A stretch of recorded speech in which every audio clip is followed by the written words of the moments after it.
Hello everyone, कैसे हैं आप सब। आई होप कि आप सभी अच्छे होंगे। मैं Sangeeta from लर्नो hub, the free learning platform, जहां आप पढ़ सकते हैं maths, science, SST absolutely free at learnohub.com।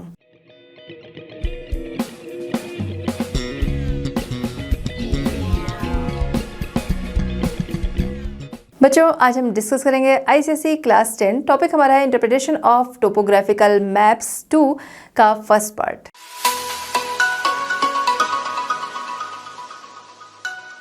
चलिए स्टार्ट करते हैं हमारा आज का chapter interpretation of topographical maps 2 का फर्स्ट पार्ट। तो यहाँ पर टोपोग्राफिकल मैप को रीड करना हम यहाँ पर जानेंगे। देखिए, एक टोपोग्राफिकल मैप जो है वो बहुत ही यूज़फुल होता है। कहीं पर हम जा रहे हैं तो टोपोग्राफिकल मैप जो है उस जगह की, उस लोकेशन के बारे में काफ़ी सारी हमें इन्फॉर्मेशन देता है। जैसा कि हमने इसके पहले भी डिस्कस किया कि आर्मी के द्वारा इसका यूज़ जो है वो ज़्यादा किया जाता है। अब टोपोग्राफिकल मैप तो हमारे पास है बस, बट उसे क्या है, रीड करना हमारे लिए ज़रूरी है। अब रीड करना क्या है, उसको हमें जानना पड़ेगा कि हम कैसे इसको रीड करेंगे, कैसे हम समझेंगे, तभी वो हमारे लिए यूज़फुल होगा। अगर हम क्या है उसमें जो टोपोग्राफिकल मैप होता है उसमें अलग अलग चीज़ों को, अलग अलग कलर्स जो है कन्वेंशनल जिनको कहते हैं, जो कि सभी जगह पर मान्य है, ठीक है, यूनिवर्सली मान्य है, तो अलग अलग कन्वेंशनल सिंबल, साइन, कलर्स, इनका यूज़ हुआ होता है। हमें क्या है, अगर उनकी इन्फॉर्मेशन है, उनके बारे में हमें जानकारी है, नॉलेज है, तभी हम क्या करेंगे, उसको रीड कर सकते हैं। तो यहाँ पर एक टोपोग्राफिकल मैप जो है उसके लिए कौन सी ज़रूरी चीज़ है और साथ ही साथ उसको कैसे रीड करना है, ये हम यहाँ पर जानेंगे। तो स्टार्ट करते हैं interpretation of topographical survey maps part 1। यहाँ पर इसमें सबसे पहले हम बात करेंगे identification of topographical survey sheet. ठीक है, एक सर्वे शीट जो है उसका आइडेंटिफिकेशन यहाँ पर हम जानेंगे। इसके बाद हम बात करेंगे रीडिंग द ग्रिड रेफरेंस। तो ग्रिड रेफरेंस जो है वो कैसे पढ़ा जाता है वो। अब एक सिंपल मैप, कोई भी मैप जो है वो आपका हो 1M शीट वाला हो या फिर टोपोग्राफिकल मैप हो, ये सभी क्या है, स्केल पर बनते हैं। अब यहाँ पर स्केल जो है उसका यूज़ हम जानेंगे कि किस तरीके से है। साथ ही साथ स्केल जो है कई तरह की होती है, उसके बारे में हम जानेंगे। नेक्स्ट है representation of relief by contours. तो जो टोपो शीट को अगर हम देखते हैं तो वहाँ पर क्या है कि हाइट, हम एक टोपो शीट को देखेंगे, वहाँ पर हमें लिखा ना हो कि ये यहाँ पर क्या है, यहाँ पर ऊंचाई होगी, बट क्या है वहाँ पर कॉन्टूर लाइंस जो है उनके द्वारा हम ये समझ सकते हैं कि हाँ इस जगह पर ऊंचाई है या फिर यहाँ पर क्या है, गहराई है। तो रिलीफ जो है, कॉन्टूर्स के द्वारा हम रिलीफ के बारे में जान सकते हैं कि उस जगह का रिलीफ जो है वो, यानी कि लैंडफॉर्म जो है वो किस तरीके का है। फिर बात करेंगे डायरेक्शन की। तो डायरेक्शन भी क्या है, किसी भी मैप के लिए इंपॉर्टेंट है, इसके पहले भी हमने समझा था। तो डायरेक्शन के बारे में हम जानेंगे। फिर measuring distance and calculating distance जो है ये जानेंगे कि डिस्टेंस जो है, एक टोपो शीट है उस पर किस तरीके से डिस्टेंस को हम जो है मेज़र करेंगे और फिर कैलकुलेट करेंगे। आगे ड्रेनेज है। तो एक टोपो शीट में क्या है, ड्रेनेज पैटर्न भी हमें देखने को मिलेगा। ऑब्वियस है कि वहाँ पर क्या है, एक टोपो शीट में काफ़ी सारी इन्फॉर्मेशन जो है वो हमें दी हुई होती है, साथ ही साथ वहाँ पर क्या है, ड्रेनेज पैटर्न जो है वो भी हमें पता चलेगा। तो ड्रेनेज पैटर्न के बारे में हम जानेंगे और साथ ही साथ वो ड्रेनेज पैटर्न जो है, अलग अलग ड्रेनेज पैटर्न जो है वो क्या शो करते हैं, इसके बारे में हम जानेंगे या फिर कैसे होते हैं। ठीक है, तो ड्रेनेज यहाँ पर हम समझेंगे। फिर man made and natural features ये जानेंगे। Means of transport in relation to relief. तो means of transport in relation to relief, तो रिलीफ के अकॉर्डिंग मीन्स ऑफ ट्रांसपोर्ट, इसके बारे में हम जानेंगे। और उससे क्या है, काफ़ी सारा हमें अंदाज़ा भी लग जाता है कि उस जगह पर किस तरीके की लाइफ जो है वो होगी, या ऑक्यूपेशन की संभावनाएं जो है वो किस तरीके की हो वो। आगे लैंड यूज़ एंड इरीगेशन। एक टोपो शीट से हमें इसके बारे में भी इंफॉर्मेशन मिलती है, तो इसको हम कैसे जानेंगे। नेक्स्ट है सेटलमेंट्स। तो सेटलमेंट्स को जानेंगे और साथ ही साथ सेटलमेंट्स जो है वो किन विशेषताओं को दर्शाते हैं, इसको भी हम समझेंगे। फिर इन्फेयरिंग ऑक्यूपेशंस, कि किसी जगह, किसी टोपो शीट को देखकर हम उस जगह के ऑक्यूपेशन जो है उसका भी अंदाज़ा लगा सकते हैं। तो ये सारी कुछ जो चीज़ें हैं एक टोपो शीट में दी हुई होती है, और हम टोपो शीट को जब पढ़ना सीख जाएंगे तो ये चीज़ें जो है वो हमें इजीली पता चल जाएंगी। तो चलिए ये सारी चीज़ें जो है कुछ हम पार्ट 1 में देखेंगे और कुछ जो है वो हम लोग पार्ट 2 में देखेंगे। चलिए बच्चों, बात करते हैं identification of topographical survey sheets. तो सर्वे शीट की यहाँ पर हम बात करेंगे, किस तरीके से इसकी शुरुआत कैसे हुई वो हम जानेंगे। तो the contemporary Indian topographical ordnance survey map, देखिए जो टोपोग्राफिकल मैप की बात हम कर रहे हैं, स्टार्टिंग में क्या था, जो भारत में ये स्टार्ट हुआ ब्रिटिश आर्मी के द्वारा, ठीक है, उनके द्वारा ये यूज़ हुआ। जैसा हमने पहले भी जाना कि आर्मी के लोग जो थे वो इसका यूज़ करते थे, इसीलिए हम इसको ऑर्डिनेंस सर्वे मैप के नाम से भी जानते हैं। अब इसमें बात करेंगे नेशनल ग्रिड रेफरेंस, यहाँ पर क्या है, ग्रिड्स बने हैं ना, तो नेशनल ग्रिड रेफरेंस जो है इसको जानेंगे। तो देखिए ब्रिटिश जो थे उनके द्वारा यहाँ पर यूज़ किया जाता था FPS सिस्टम, ठीक है, FPS सिस्टम जो था इसका यूज़ किया जाता था। स्केल जो थी वो रखी जाती थी 1 इंच टू 16 माइल, ये स्केल जो थी वो रखी जाती थी। और सिस्टम जो यूज़ होता था वो होता था FPS सिस्टम।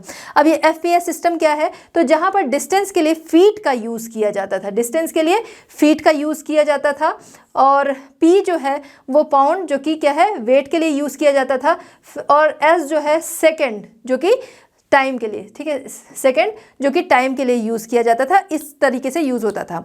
जब वो यहाँ से चले गए, यानी कि हमारा जब राज हो गया, हम भारतीयों का राज हो गया अपने देश पर, तब भी कुछ सालों तक जो था इसी सिस्टम का, कई सालों तक इसी सिस्टम का यूज़ होता था। उसके बाद इंडियन गवर्नमेंट ने भाई सोचा कि इस तरीके का भाई ख्याल आया कि कुछ ऐसा वो, क्योंकि ये जो था वो हर जगह मान्य नहीं था FPS सिस्टम, तो ऐसा सिस्टम जो कि सब जगह मान्य हो, तो SI सिस्टम या फिर कह सकते हैं CGS, ठीक है, CGS सिस्टम जो था वो यहाँ पर अडॉप्ट किया गया। CGS सिस्टम जहाँ पर क्या है, C जो है वो क्या शो कर रहा है, सेंटीमीटर, ठीक है, यहाँ पर डिस्टेंस के लिए सेंटीमीटर और वेट के लिए ग्राम, ठीक है, वेट के लिए ग्राम का यूज़, और टाइम के लिए सेकंड, ठीक है, टाइम के लिए सेकंड का यूज़, इस तरीके से किया गया। अब आगे जो स्केल हम लोग लेने लगे, किस उससे, 2 सेंटीमीटर इक्वल टू 1 किलोमीटर, इस तरीके से स्केल जो थी आगे ली जाने लगी, जो कि हम आज भी देखते हैं टोपो शीट जो हमारी है उन पर यही स्केल है, 2 सेंटीमीटर इक्वल टू 1 किलोमीटर की, ठीक है। तो अब यहाँ पर ये जो ग्रिड रेफरेंस की हम बात करें, ग्रिड जो थे वो कैसे बने उसको जानेंगे।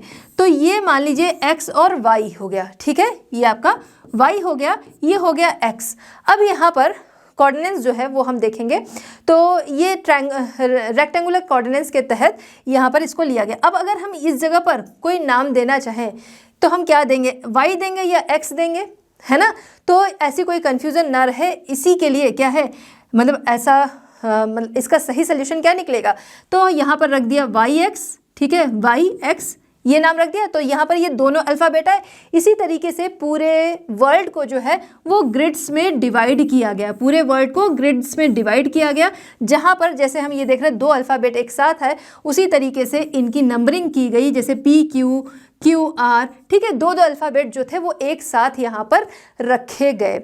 अब यहाँ पर हम देखें इस शीट में ईच जो स्क्वायर है उसकी बात हम करें तो 100 किलोमीटर इंटू 100 किलोमीटर, इस तरीके से इसको क्या किया गया, डिवाइड किया गया। तो इस तरीके से हर शीट जो थी वहाँ पर देखा जाए तो क्या बन रहा है, 10,000 किलोमीटर स्क्वायर ये बन रहा है, ठीक है। तो आगे ये 100 किलोमीटर इंटू 100 किलोमीटर, इसको और ज़्यादा डिटेल में समझने के लिए, जैसा अभी हमने फर्स्ट पार्ट में देखा था कि टोपो शीट जो है वो किस तरीके से बनती है ना, इंडिया को हमने देखा कि इस तरीके से ग्रिड्स में डिवाइड किया गया था, फिर उसका एक पार्ट जो था ये लिया गया, इस पार्ट को हमने और ज़्यादा डिवाइड किया तो अल्फ़ाबेट में लिया, फिर उस पार्ट को और डिवाइड किया तो हमने नंबर्स में लिया, है ना। तो वैसा ही यहाँ पर किया गया। तो इसको और ज़्यादा डिटेल में जानने के लिए 10,000 किलोमीटर, जहाँ पर 1 किलोमीटर इंटू 1 किलोमीटर के स्क्वायर्स जो थे वो बनाए गए, ठीक है, 1 किलोमीटर इंटू 1 किलोमीटर स्क्वायर्स करके इस तरीके से स्क्वायर जो थे 10,000 इस स्क्वायर्स जो थे वो बने, एक एक कह सकते हैं जो शीट थी 100 इंटू 100 की शीट, उससे इस तरीके से बनाया गया। यही आपका क्या है, नेशनल ग्रिड रेफरेंस। देखिए एक टोपोग्राफिकल मैप, जैसा अभी हमने देखा कि वहाँ पर ग्रिड्स जो है वो बने होते हैं, तो टोपोग्राफिकल मैप की बात हम कर रहे हैं। यहाँ पर ये मैप जो है 2 सेंटीमीटर इक्वल टू 1 किलोमीटर के squares, 2 centimetre equal to 1 kilometre के स्क्वायर्स के द्वारा नेशनल ग्रिड को दर्शाते हैं, ठीक है। अगर हम एक टोपो शीट को देखें, यहाँ पर क्या है, स्क्वायर्स टोपो शीट को जब आप देखेंगे, अभी आगे भी हम देखेंगे, इसमें क्या है जूम करेंगे बट उतना शायद आपको क्लियर नहीं हो पाएगा, है ना। अभी हम लोग जूम करेंगे तो उतना क्लियर शायद नहीं होगा, बट आप अपने पास की जो टोपो शीट है बुक में, उसमें आप देखेंगे तो यहाँ पर क्या है, ग्रिड्स जो हैं वो बने हुए हैं। ये ग्रिड जो है वो, इसका मेज़रमेंट जो है वो क्या है, इनकी स्केल जो है 2 सेंटीमीटर, एक ग्रिड को यहाँ पर हम लेंगे, एक स्क्वायर को हम लेंगे, ये जो ग्रिड्स बने हैं इसमें से एक स्क्वायर को लेंगे जो कि 2 सेंटीमीटर हमारे मैप पर, एक या कह सकते हैं टोपो शीट पर, एक्चुअल ग्राउंड के 1 किलोमीटर को शो करता है। ठीक है, 2 सेंटीमीटर जो हमारे मैप पर है वो एक्चुअल ग्राउंड के 1 किलोमीटर को शो करता है। जैसे ये ग्रिड्स जो हैं वो बने हुए हैं हमारी एक टोपो शीट में, जो जहाँ पर क्या है, ये एक जो पोर्शन है ये क्या है, ये 2 सेंटीमीटर का होता है, ये पोर्शन 2 सेंटीमीटर का, ये पोर्शन 2 सेंटीमीटर का, जो कि क्या है हमारे इस पेपर में 2 सेंटीमीटर को शो कर रहा है, एक्चुअल ग्राउंड के 1 किलोमीटर को दिखाता है। ओके, ये हो गया। तो इस तरीके से ग्रिड जो है ये बने होते हैं। अब यहाँ पर हम बात करें, ये ग्रिड जो है इनको हम एक टोपो शीट पर किस तरीके से रीड कर सकते हैं, इसको जानेंगे। तो ये ग्रिड जो है बने होते हैं, इसके बारे में थोड़ा हम यहाँ पर देखते हैं। ओके, ये क्या है, एक मान लीजिए एक टोपो शीट है जहाँ पर ये ग्रिड्स जो हैं वो बने हुए हैं। अब ये जो ग्रिड बने होते हैं इसमें जो ये वर्टिकल लाइन हमें दिख रही है, ये जो वर्टिकल लाइन है इसको हम ईस्टिंग लाइन के नाम से जानते हैं। ध्यान रखिएगा, इसको हम किस नाम से जानते हैं, ईस्टिंग लाइन के नाम से जानते हैं, जो वर्टिकल है। क्यों? क्योंकि अगर हम इस तरीके से डायरेक्शन देखें, ठीक है, ये क्या है, ये नॉर्थ है, साउथ है, वेस्ट है, एंड ये क्या है, ये ईस्ट है। ठीक है, ये हमारा डायरेक्शन हो गया। तो यहाँ हम क्या देख रहे हैं, ईस्ट की तरफ हम बढ़ रहे हैं, तो जो वर्टिकल लाइन है वो क्या है, ईस्टिंग लाइन है। अब इसी को हम देखेंगे, ठीक है, यहाँ पर हमने देखा ना ये ग्रिड्स बने हैं, अब ये हॉरिजॉन्टल लाइन चल रही है, ये जो हॉरिजॉन्टल लाइन चल रही है इसको हम जानते हैं किस नाम से, इनको हम नॉर्दिंग लाइन के नाम से जानते हैं। क्यों? क्योंकि हम देख रहे हैं ये क्या है, नॉर्थ की तरफ चल रही है। जब भी हम इसको रीड करेंगे तब भी इसी तरीके से करेंगे, नीचे से ऊपर की तरफ। ठीक है, तो ये नॉर्थ की तरफ चल रही है। ओके, नॉर्थ आपका ऊपर है, वो नॉर्थ की तरफ चल रही है, इसलिए इसको हम नॉर्दिंग लाइन के नाम से जानते हैं। क्लियर? चलिए, रीडिंग एंड ग्रिड रेफरेंस, इसको हम यहाँ पर समझ रहे हैं। तो ये हमने ईस्टिंग और नॉर्दिंग लाइन के नाम के बारे में जाना, किसको हम नॉर्दिंग कहते हैं, किसको हम ईस्टिंग कहते हैं। यहाँ पर ये क्या है, ये शो करता है आपका 2 सेंटीमीटर, जो कि किसको शो कर रहा है, एक्चुअल ग्राउंड के, मतलब ये 2 सेंटीमीटर है जो कि 1 किलोमीटर को शो कर रहा है। ठीक है, इरेजर। तो ये क्या है, ये आपके ग्राउंड के 1 किलोमीटर को शो कर रहा है, इतना ये जो डिस्टेंस है। क्लियर? चलिए, अब एक टोपो शीट को जब हम रीड करेंगे तो उसमें ये किस तरीके से हमारे लिए हेल्पफुल होते हैं उसको हम यहाँ पर जानेंगे।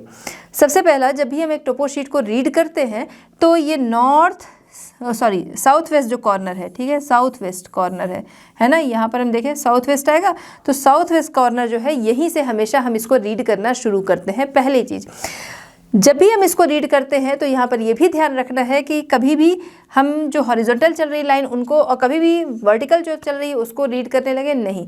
जब भी हम रीड करेंगे सबसे पहले जो हमारी ईस्टिंग लाइन है, यानी जो वर्टिकल चल रही है, उसको रीड करते हैं। ओके, अब यहाँ पर नंबरिंग जो है वो हम कर लेते हैं। मान लीजिए यहाँ पर हो गया आपका 40 ले लेते हैं, 40, 41, 42, 43, 44, 45 एंड 46। ठीक है, अब हम इसकी जो नॉर्दिंग है उसकी नंबरिंग देखेंगे। तो यहाँ पर मान लीजिए हो गया 80, 81, 82, 83, 84, 85 एंड 86। ये हो गई हमारी नंबरिंग। तो अभी हमने क्या समझा, सबसे पहले ईस्टिंग को हम रीड करेंगे, फिर हम नॉर्दिंग जो है उसको रीड करेंगे।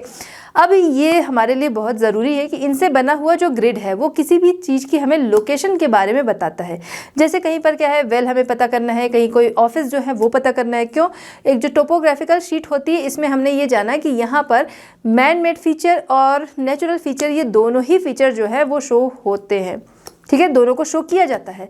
अब अगर क्या है, हमारे पास एक टोपो शीट है तो किसी एरिया में जाना है, उस जगह की टोपो शीट है, वो हमारे लिए बहुत ज़्यादा हेल्पफुल होगी, जो कि हमको सही पॉइंट पर सही ईजिली जो है वो पहुंचा देगी, है ना, क्योंकि उसमें हमें बहुत सारी डिटेल्स जो हैं वो मिलती हैं। सॉरी तो बहुत सारी डिटेल्स जो हैं वो उसमें हमें मिलती हैं, जिससे क्या है हम इजीली कहीं पर भी पहुंच जाते हैं। अब एक टोपो शीट को जब हम पढ़ते हैं, इसके लिए हमारे पास क्या है, grid can be read into 2 different ways, 2 अलग अलग वेज जो हैं इनसे हम इसको रीड कर सकते हैं। एक आता है आपका 4 फिगर ग्रिड रेफरेंस और दूसरा आता है 6 फिगर ग्रिड रेफरेंस। अब ये 4 फिगर ग्रिड रेफरेंस जो है 6 फिगर ग्रिड रेफरेंस है, ये दोनों एक दूसरे से अलग हैं, लेकिन ये क्या है, ये किसी मतलब इसको किस तरीके से रीड करेंगे हम, दोनों का तरीका एक दूसरे से थोड़ा अलग है। और वहीं पर ये किस तरीके से अलग है, जैसे 4 फिगर रेफरेंस है, किसी चीज़ के बारे में आपको बताएगा, आपको कोई जगह जो है वो ढूंढनी है तो वो उसकी लोकेशन को बताएगा। वहीं पर 6 फिगर रेफरेंस जो है वो क्या करेगा, वो एक्यूरेट पॉइंट जो है उसको बताता है। क्लियर? जैसे आपको कोई रेस्टोरेंट जो है वो ढूंढना है, तो आपको ये समझ में आया कि वो रेस्टोरेंट जो है, जिस भी नाम का कह लीजिए रेस्टोरेंट है, जो कि आपको ये समझ में आया कि इस एरिया में है। अब ये एरिया क्या है हमारा, ये एक स्क्वायर जो है यही एक एरिया है, तो हमें ये समझ में आया कि ये इस एरिया में है। लेकिन वहीं पर 6 फिगर रेफरेंस जो है वो बिल्कुल हमें ये बताएगा कि इस एरिया में तो है, साथ ही साथ इस जगह पर है। तो हमें बिल्कुल एक्यूरेसी जो है वो 6 फिगर रेफरेंस से पता चलती है। तो दोनों की अपनी अपनी इंपॉर्टेंस है। सबसे पहले 4 फिगर ग्रिड रेफरेंस जो है इसको हम जानेंगे। अब मान लीजिए कि कोई ब्रिज है, ओके, ब्रिज का साइन आपको याद होगा, कैसे होता है, रोड ऐसे बनी होगी, ठीक है, ये इस तरीके से ब्रिज जो है इस तरीके से साइन इसका होता है ना। क्लियर नहीं हो रहा हो तो हम लोग यहाँ पर कुछ और भी ले सकते हैं। मान लीजिए हमने क्या ले लिया, टेम्पल ले लेते हैं। टेम्पल, उसका साइन भी पता है ऐसे, ठीक है। यहाँ पर एक पॉइंट है जहाँ पर ये टेम्पल है। अब इस टेम्पल का आपसे कहा जा रहा है कि आप इसका 4 फिगर रेफरेंस जो है वो बताइए। तो 4 फिगर रेफरेंस हम बताएंगे, यानी कि ये जो टेम्पल है वो किस स्क्वायर में आ रहा है ये हम बता सकते हैं, किस वाले ग्रिड में आ रहा है। तो 4 फिगर रेफरेंस जो है वो बताने के लिए सबसे पहले हम क्या करेंगे, हमने क्या कहा कि पहले तो कॉर्नर जो है साउथ वेस्ट, वहाँ से स्टार्टिंग करते हैं और वो भी हम पहले ईस्टिंग जो है इनको देखते हैं। तो ईस्टिंग में हम देखेंगे 40, 41, 42, 43। तो जिस वाली के बाद में ये पॉइंट आता है, जिस ईस्टिंग के बाद ये पॉइंट आएगा उस वाली ईस्टिंग को लेंगे, यानी इस पॉइंट से ठीक पहले वाली ईस्टिंग जो है उसको हम देखेंगे। कौन सी है, 43 है, ठीक है। तो ये हो गई 43। अब हमें क्या करना है, अब नॉर्दिंग जो है वो हम देखेंगे, यहाँ भी यही करना है, उस पॉइंट से जस्ट पहले वाली लाइन लेनी है, या कह लीजिए ये पॉइंट जो है वो किस लाइन के बाद आ रहा है ये हमें देखना है। 80, 81, 82, 83, ठीक है। तो यहाँ पर आ गया आपका 83। इस टेम्पल का ये पॉइंट 4 फिगर रेफरेंस जो है वो हमको पता चल गया कि क्या है, 43, 83, ठीक है, 4383। चलिए ये हो गया। अब मान लीजिए कोई डिस्पेंसरी है जो कि यहाँ पर है, इसका ये, ठीक है, इसका 4 फिगर रेफरेंस जो है वो क्या होगा। फिर हम वही करेंगे, ईस्टिंग जो है वो लेंगे 40, 41, 42, 43, 44, 45, ओके, ये आ रही है आपकी 45। तो हमको क्या करना है, जस्ट पहले वाली ही लेनी है, आगे 46 आ जाएगी, तो हम क्या करेंगे 45 लेंगे। तो 4, 5 हो गया। अब इसके बाद इसकी जो नॉर्दिंग है वो हम लेंगे 80, 81, 82, 83, 84, 85, ये आ रहा है, ठीक है। तो 85 के बाद है, 86 ले लेंगे तो गलत हो जाएगा, जस्ट पहले वाला हमको लेना है। तो ये हो गया हमारा 85। तो हमको इस डिस्पेंसरी का 4 फिगर रेफरेंस जो है वो पता लग गया, ओके। चलिए अब यहाँ पर एक हम लोग क्या करते हैं, देखते हैं कि एक वेल है, ठीक है। वेल कैसे शो होगा, ये रहा वेल, है ना। अब ये वेल जो है इसका 4 फिगर रेफरेंस जो है वो आप बताइए फटाफट। हमारी स्टार्टिंग जो है वो हुई है 40 से, और इस साइड जो है जो हमारी नॉर्दिंग जा रही है वो 80 से है, ठीक है। तो देखिए क्या होगा इसका 4 फिगर रेफरेंस, सबसे पहले 40 जो है इसके बाद है ये, तो हम लोग ले लेते हैं 40, है ना। अब सेकंड हम क्या करेंगे, नॉर्दिंग देखेंगे 80, 81, 82, 83, 84, 85, इसके बाद है तो हम क्या लेंगे 85, ठीक है, 4085, ये इसका 4 फिगर रेफरेंस हो गया। अब हम चलते हैं 6 फिगर रेफरेंस की तरफ। 6 फिगर रेफरेंस जो है उसको हम देखेंगे। तो 6 फिगर रेफरेंस के लिए क्या करेंगे हम कि कोई पॉइंट जो है वो ले लेते हैं, कोई भी कन्वेंशनल साइन सिंबल जो है इनको ले लेते हैं। मान लीजिए क्या है, डिप्रेशन। डिप्रेशन क्या होता है, जो सैंडी एरिया होता है, जो क्या है जहाँ पर एरिड एरिया जो होता है, जहाँ पर क्या है सैंड्स पाई जाती हैं। जब ये सैंड होती हैं सॉरी, जब क्या होगा, ये सैंड होती हैं जो जब हवा चलती है तो क्या है सैंड ड्यून्स बनते हैं। सैंड ड्यून्स कैसे बनते हैं, जब हवा चलती है तो अपने साथ बहुत सारी सैंड जो है वो उड़ा ले जाती है, कहीं पर उसको क्या करती है कलेक्ट करती जाती है, जिसकी वजह से ड्यून्स जो है वो बन जाते हैं। और जहाँ से वो सैंड जो है वो उड़ के गई है उस जगह क्या है गड्ढा हो जाएगा, उसी को हम क्या कहते हैं डिप्रेशन के नाम से जानते हैं। अब ये जो डिप्रेशन है इसको हम देखेंगे। ओके, ये डिप्रेशन, इसका 6 फिगर रेफरेंस जो है वो हमको पता करना है। तो 6 फिगर रेफरेंस जो है, 6 फिगर ग्रिड रेफरेंस, इसको पता करने के 2 मेथड होते हैं। पहला मेथड हम देखेंगे कि क्या है। पहले मेथड में क्या रहता है कि हम इसको 10 बराबर भागों में बांटते हैं। ठीक है, 10 बराबर भागों में हम इसे बांटते हैं। चलिए 1 2 3 4 5 6, ठीक है 10 तक ले जाएंगे। मेरा बिना स्केल का है तो 10 पूरे मेरे नहीं आ रहे हैं।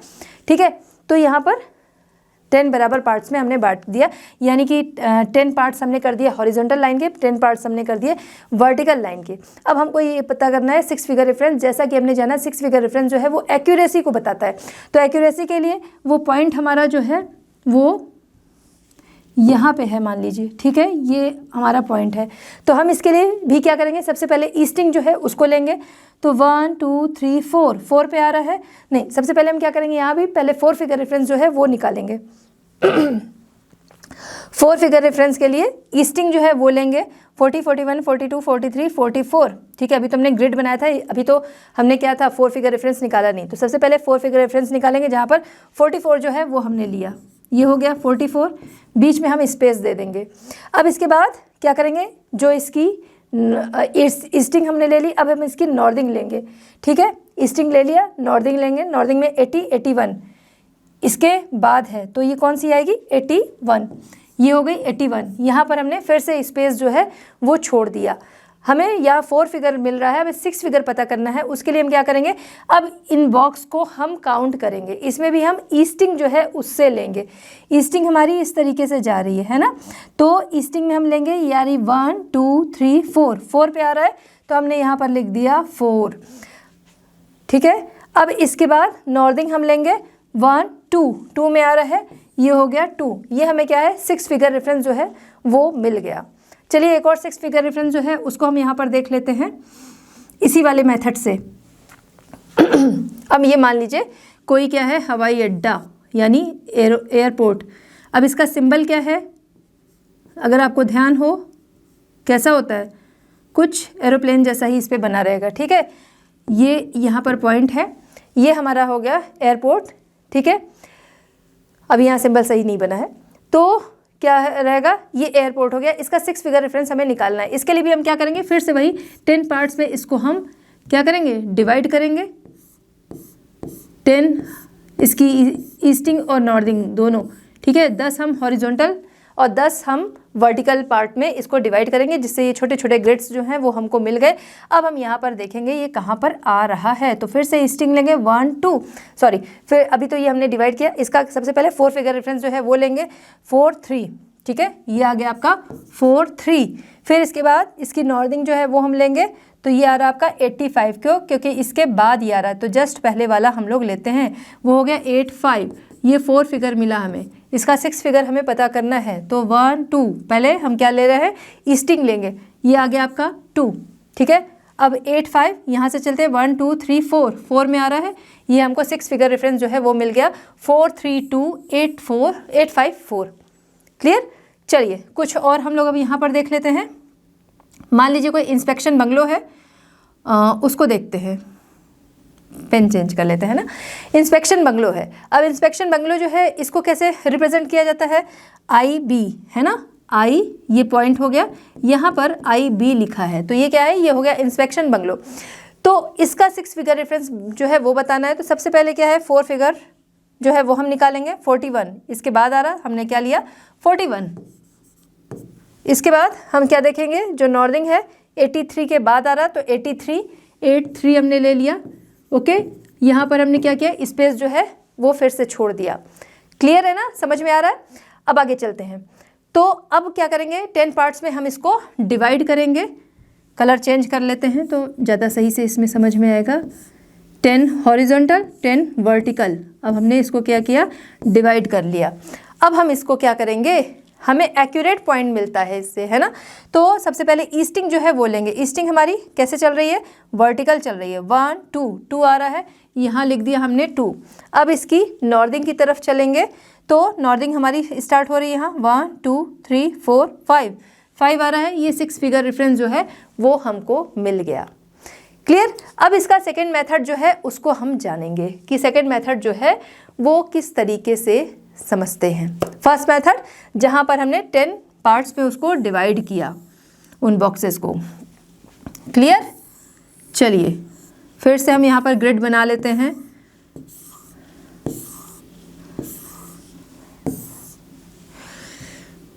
कलर ये ज़्यादा बेटर दिखेगा ना।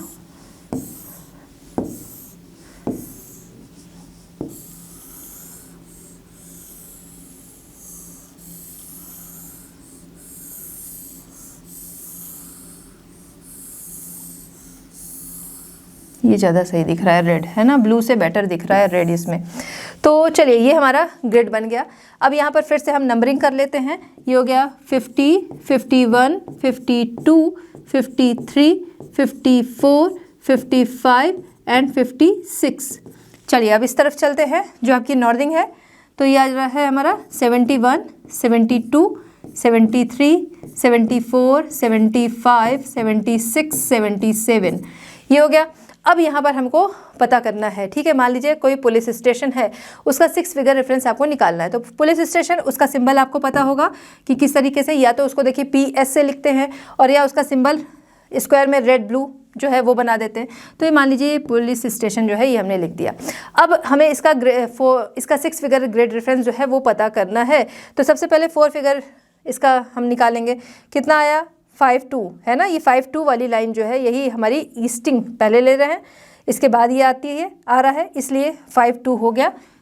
फिर नेक्स्ट क्या है, हम नॉर्दिंग लेंगे जो कि हमारी आ रही 74 है ना। इसके बाद 75 आ जाएगा, तो वो नहीं, जस्ट पहले वाला हम लेते हैं। इस लाइन के बाद ये पॉइंट आ रहा है तो 74 आ गया।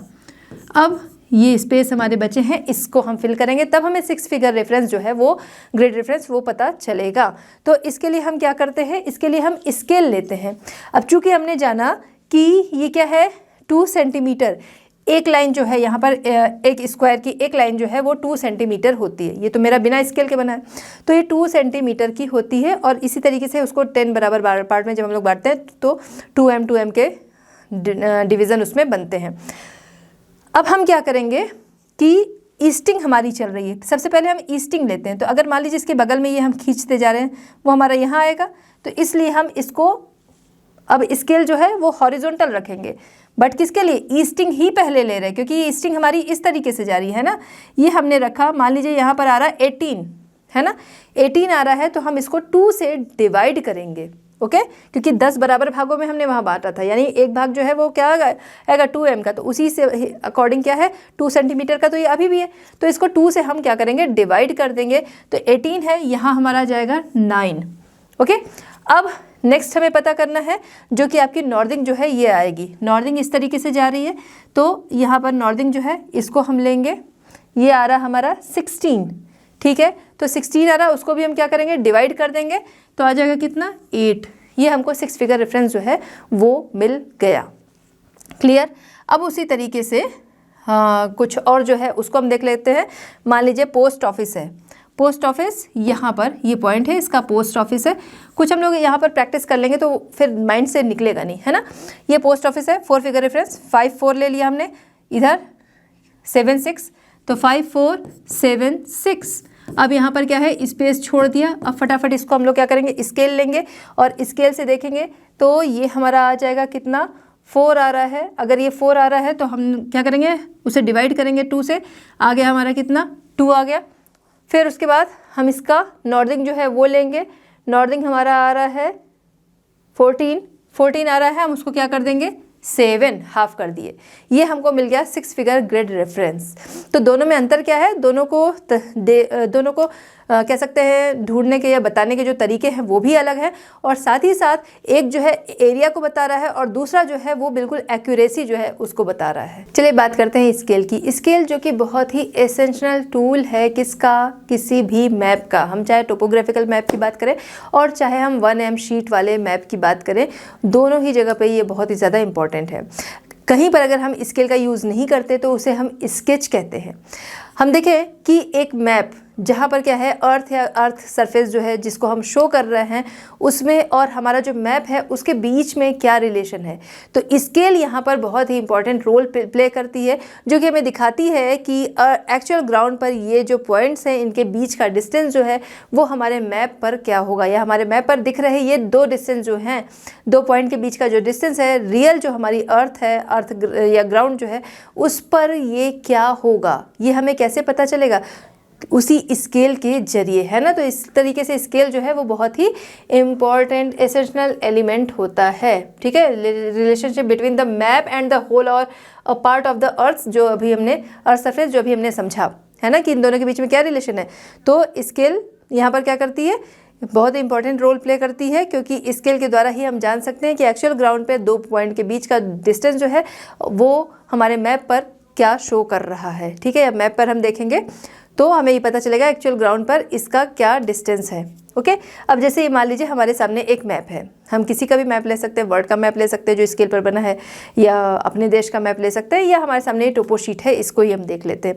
तो यहाँ पर मान लीजिए कि स्केल जो हमारी है, ठीक है, तो स्केल हमारी क्या करेगी कि हमें दो पॉइंट जो हैं, ये मान लीजिए ए है और ये बी है, ए, ठीक है, ऐसे ही ले लेते हैं, ए है बी है, इन दोनों के बीच का हमें डिस्टेंस जो है वो पता करना है।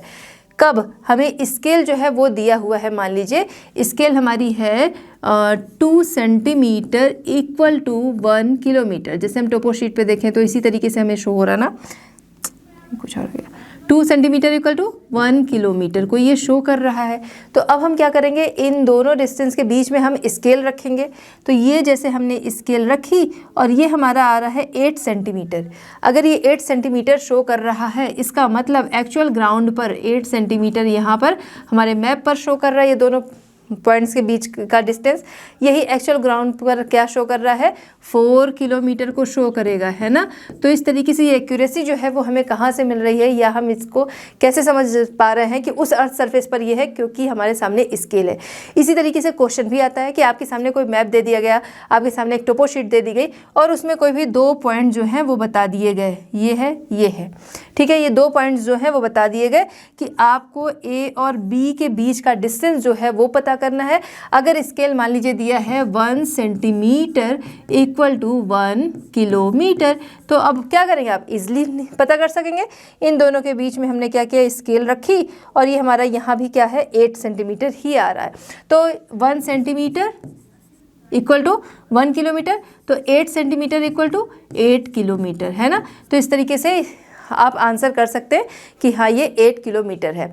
जब हम एक टोपोग्राफिकल मैप की बात करें, ये एक लार्ज स्केल मैप है जहाँ पर आरएफ के द्वारा मतलब यहाँ पर स्केल जो है वो आरएफ रिप्रेजेंटेटिव फ्रैक्शन वाली स्केल ली जाती है, जहाँ पर न्यूमरेटर और डिनोमिनेटर जो है दोनों ही सेम यूनिट में होता है। यहाँ पर हमने क्या देखा, सेम यूनिट नहीं है, बट वहाँ पर क्या है, सेम यूनिट होती है।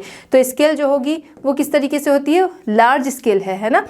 तो यहाँ पर क्या हो है 1 सेंटीमीटर, ठीक है। जैसे 1:40,000 लिखा है, 1:40,000 अगर लिखा है, इसका मतलब 1 सेंटीमीटर आपके मैप पर वो एक्चुअल ग्राउंड के 40 सेंटीमीटर को शो कर रहा है। क्लियर। यहाँ पर क्या है, यहाँ पर यूनिट जो है वो सेम रहेगी। चलिए बात करते हैं टाइप्स ऑफ स्केल्स। यहाँ पर हम देखेंगे रिप्रेजेंटेशन ऑफ स्केल।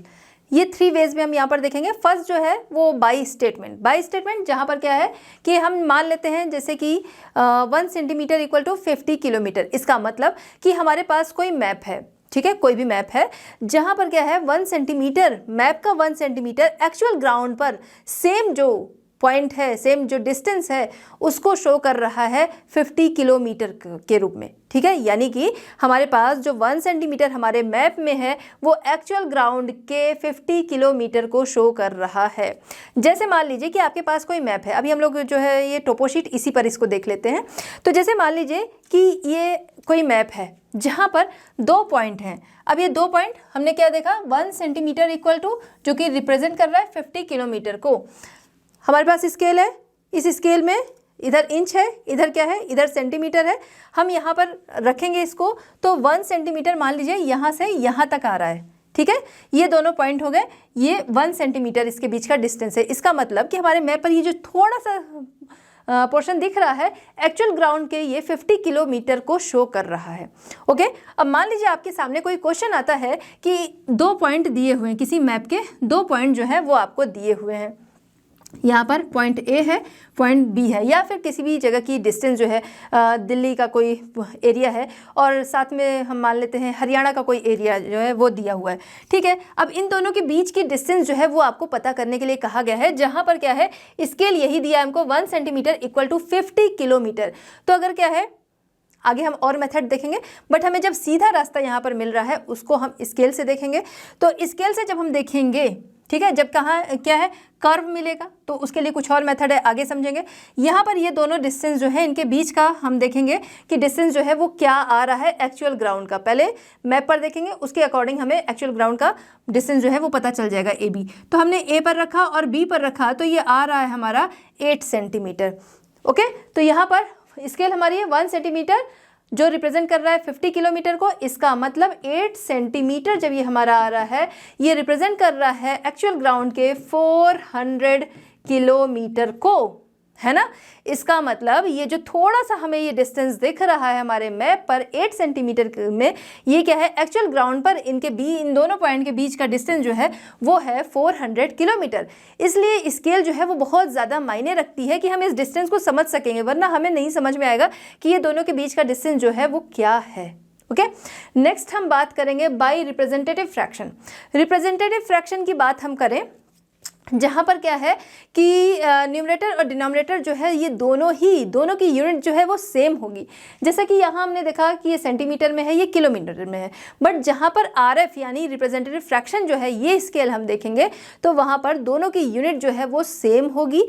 इसका मतलब कि representative fraction equal to distance on the map upon distance on the ground, ठीक है। रिप्रेजेंटेटिव फ्रैक्शन जो है distance on the map upon distance on the ground. इसका मतलब कि ये दोनों की यूनिट जो है वो सेम होगी। इसका मतलब हमारे मैप पर 1 सेंटीमीटर, हमारे मैप का 1 सेंटीमीटर जो है वो क्या करेगा एक्चुअल ग्राउंड के जो भी यहाँ पर स्केल होगी, मान लीजिए 40,000 है, 50,000 है, 25,000 है, 2,50,000 है, जो भी हम लेंगे वो सेंटीमीटर में ही लेंगे। क्लियर।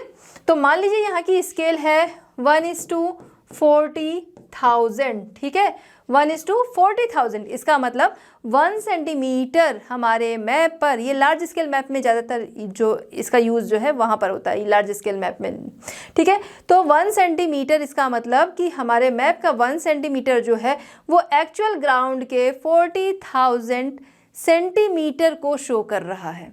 क्लियर। चलिए, अब यहाँ पर हमारे सामने एक टोपोशीट है, तो यहाँ पर हम देखेंगे ये स्केल हमारी ली हुई है, जहाँ पर ये हमको लिखा मतलब यहाँ पर दिया हुआ है 1:50,000। इसका मतलब कि हमारे मैप का 1 सेंटीमीटर जो है एक्चुअल ग्राउंड के 50,000 सेंटीमीटर को शो कर रहा है, ठीक है। ये आपको दिख रहा होगा कि ये क्या है, ठीक है, 1:50,000। अगर इसको हम मीटर में कन्वर्ट करना चाहें, देखिए स्केल जो है वो दोनों यूनिट हम सेम लेंगे। अब आगे अपनी फैसिलिटी के लिए हम उसको कन्वर्ट कर सकते हैं, बट स्केल जो है वो सेम यूनिट में आएगी। तो जैसे 1:50,000 जो है वो यहाँ पर शो हो रहा है।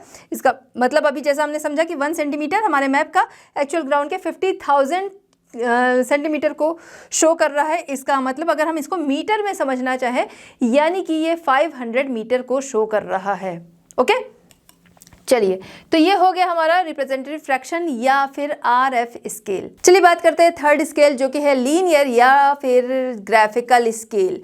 तो इसको देखें, हर टोपोशीट पर नीचे की तरफ, जो भी टोपोशीट हम देखेंगे नीचे की तरफ ये लीनियर स्केल जो है वो ज़रूर होती है। ये जो लीनियर स्केल होती है ये मैप पर डिस्टेंस को शो करती है। 7 किलोमीटर की ये 7 किलोमीटर को ये स्केल जो है वो शो करती है। इस 7 किलोमीटर को किस तरीके से यहाँ पर शो किया जाता है वो हम लोग जानेंगे। चलिए देखते हैं। यहाँ पर क्या है, ये मान लीजिए एक लीनियर स्केल है जो कि टोपोग्राफिकल मैप पर हमें दिख रही है। ओके, 1 2 3 4 5 6 7, तो 0 1 2 3 4 5 6। अब यहाँ पर हम देखेंगे कि ये जो स्केल हमको दिख रही है ना, यहाँ पर 1 2 3 4 5 6 7 किलोमीटर को ये शो कर रही है। वहीं पर 0 के हम राइट में देख रहे हैं कि 6, 0 के राइट में 6 किलोमीटर और 0 का लेफ्ट 1 किलोमीटर, टोटल क्या है 7 किलोमीटर को ये शो कर रही है। अब यहाँ पर इसके डिवीज़न हम देख रहे हैं 0 to 1, 1 to 2, इस तरीके से इसका जो डिवीज़न है इसे हम कहते हैं प्राइमरी डिवीज़न। अब इसी में 0 के लेफ्ट में हम देखते हैं छोटे छोटे डिवीज़न जो हमें देखने को और मिलते हैं। ठीक है, छोटे छोटे डिवीज़न और देखने को मिलते हैं, जहाँ पर ये जो लेफ्ट वाला पार्ट है 0 के, इसको 10 इक्वल पार्ट्स में डिवाइड किया जाता है। 10 इक्वल पार्ट्स में डिवाइड कर रहे हैं, इसका मतलब अगर क्या है, हम देख रहे हैं 7 किलोमीटर को शो कर रही है, इसका मतलब हर कंपार्टमेंट जो है वो 1 किलोमीटर को दिखा रहा है ना। हर कंपार्टमेंट 1 किलोमीटर को दिखा रहा है। इसका मतलब कि इधर की तरफ 1 किलोमीटर है, 0 के लेफ्ट में 1 किलोमीटर। अगर इसको हम सब डिवाइड कर रहे हैं 10 पार्ट्स में, इसका मतलब एक पार्ट इसका जो है वो क्या दिखा रहा है, वो दिखा रहा है 100 मीटर को। ठीक है, 100 मीटर को ये शो कर रहा है। वहीं पर इसका मिड से अगर हम देख लेंगे तो वो क्या शो कर रहा है, वो शो कर रहा है 500 मीटर, है ना, क्योंकि ये 1 किलोमीटर को शो कर रहा है। ओके, यही लेफ्ट पर हमें ये देखने को मिल रहा है। तो हम देख रहे हैं ईच कंपार्टमेंट जो कि क्या दिखा रहा है 1 किलोमीटर, और अगर एक्चुअल ग्राउंड का अगर हम स्केल की बात करें तो ईच कंपार्टमेंट जो है वो 2 सेंटीमीटर को शो करता है। ठीक है, ये हमारा स्केल से अगर हम नापेंगे तो 2 सेंटीमीटर होगा। इसका मतलब इसकी स्केल क्या होगी, 2 सेंटीमीटर इक्वल टू 1 किलोमीटर। ठीक है, 2 सेंटीमीटर इक्वल टू 1 किलोमीटर, ये इसकी स्केल हुई इस तरीके से। आइए देख लेते हैं लीनियर स्केल और ग्राफ, या फिर इसको ग्राफ स्केल के भी नाम से जानते हैं। The scale represent the distance on the map. Linear scale shows 7 kilometre, 0 to the right of 0 6 kilometre को ये शो करती है with each compartment of 2 centimetre. Okay, यहाँ पर ये हमने समझ लिया। टू द लेफ्ट ऑफ 0 के लेफ्ट में सब डिवीजन हमें देखने को मिलता है जो कि इक्वल पार्ट 10 पार्ट्स में डिवाइड होता है। ईच पार्ट जो है वो क्या है 100 मीटर को शो कर रहा है। All the topographical sheets have this linear scale. चलिए आइए अब हम इस पर भी देख लेते हैं। जो हमारे पास एक टोपो शीट है इस पर भी, तो इस पर जब हम देखते हैं अपनी टोपो शीट पर, है ना, जब हम ये टोपो शीट को देख रहे हैं तो ये लीनियर स्केल जो है वो हमें नीचे की तरफ शो हो रही, और इसमें प्राइमरी डिवीज़न और सेकेंडरी डिवीज़न ये दोनों ही हमको देखने को मिल रहा है। ठीक है, तो ये हो गई आपकी लीनियर स्केल। चलिए बात करते हैं representation of relief by contours. तो कंटूर्स के द्वारा रिप्रेजेंटेशन की हम लोग यहाँ पर बात कर रहे हैं। अगर हम अपनी लैंड को देखें, वो सभी जगह क्या है एक जैसी नहीं होती है। एक जैसी नहीं होती है मतलब कहीं पर क्या है हमें माउंटेन्स जो है वो देखने को मिलते हैं, कहीं पर प्लेट्यू होते हैं, कहीं पर प्लेन होते हैं, कहीं पर वैली देखने को मिलती है। तो क्या है अलग अलग तरीके का फीचर जो है वो हमें अपनी लैंड पर देखने को मिलता है। यहाँ पर एलिवेशन भी देखें तो अलग अलग होगा, जैसे जो सी लेवल है उससे हम एलिवेशन देखें, प्लेन्स का अलग होगा मतलब कि प्लेन्स यानी कि जहाँ भी प्लेन्स पाए जाएंगे सारे जो है उनकी हाइट जो है वो सेम नहीं होगी, अलग अलग होगी। वहीं पर माउंटेन्स जो है, नाम हो गया माउंटेन, नाम तो सेम ही है सारे माउंटेन्स का, लेकिन वहाँ पर हम देखेंगे तो एलिवेशन जो है वो अलग अलग पाया जाएगा। तो ये जो अलग अलग तरीके का टेरेन हमें देखने को मिलता है, ये टोटल टेरेन, ठीक है, ये टोटल टेरेन जो है इसको हम फिजिकल लैंडस्केप के नाम से जानते हैं। अब इसको जानने के लिए कई मेथड जो हैं उनका यूज़ होता है, या फिर कह सकते हैं इनको शो करने के लिए, इनको मैप पे समझने के लिए कुछ मेथड, जैसे कि हम बात कर सकते हैं कॉन्टूर्स हो गया, स्पॉट हाइट हो गया, इनके द्वारा इनको जाना जाता है। अब हम बात कर रहे हैं सर्वे मैप। सर्वे मैप में सर्वे जो है, ठीक है, सर्वे मैप या मैप साइंस यहाँ पर जो है, तो यहाँ पर सर्वे जो है इसकी बहुत ज़्यादा इंपॉर्टेंस होती है।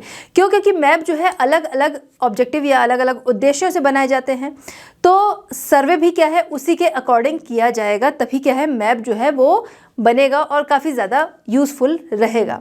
सर्वे मैप में भी आर्कियोलॉजिकल हो सकते हैं, आर्कियोलॉजिकल मैप हो सकते हैं, यानी कि जो हमारी हिस्ट्री जो है उसकी जो खोज होती है उसकी, ठीक है, या फिर कह सकते हैं मतलब पुरातत्व, हमारी पुरानी चीज़ें जो हैं उनकी खोज के लिए, या जियोलॉजिकल आपका भूगर्भ विज्ञान, हमारी जो लैंड है, ठीक है, उससे रिलेटेड जो साइंस है, उसके लैंड जो हमारी अर्थ है उसके अंदर का जो कह सकते हैं साइंस है, उससे रिलेटेड मैप हो गए।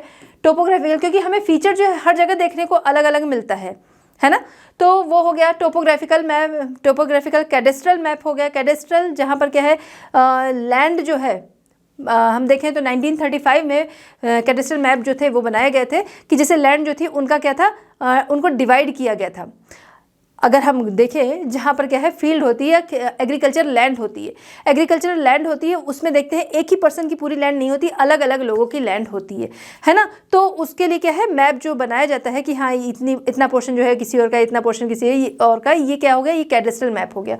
या मिलिट्री या टूरिस्ट पर्पज से मैप जो है वो बनाए जाते हैं, तो वहाँ पर ये सर्वे जो है इसकी बहुत ज़्यादा इंपॉर्टेंस होती है। ये सर्वे मैप या टोपोग्राफिकल मैप जो है ये एक लार्ज स्केल मैप होते हैं। चलिए बात करते हैं representation of relief on the map and it's interpretation. तो हम क्या देखेंगे, एक मैप पर जो रिलीफ है या लैंडस्केप जो है उसका रिप्रेजेंटेशन और साथ ही साथ उसका इंटरप्रिटेशन किस तरीके से हम उसको समझ सकते हैं, किस तरीके से हम उसको एक्सप्लेन कर सकते हैं, वो हम यहाँ पर समझेंगे।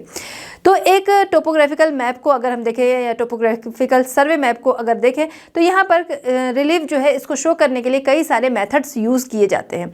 कई बार कुछ मेथड ऐसे भी होते हैं जिनका कि कंबाइंड यूज़ किया जाता है। चलिए आइए समझते हैं। जैसे हो गया हैचरिंग, हो गया हिल शेडिंग, हो गया फॉर्म लाइंस हो गई, स्पॉट हाइट हो गई, ये सारी चीज़ें अभी हम डिटेल में समझेंगे।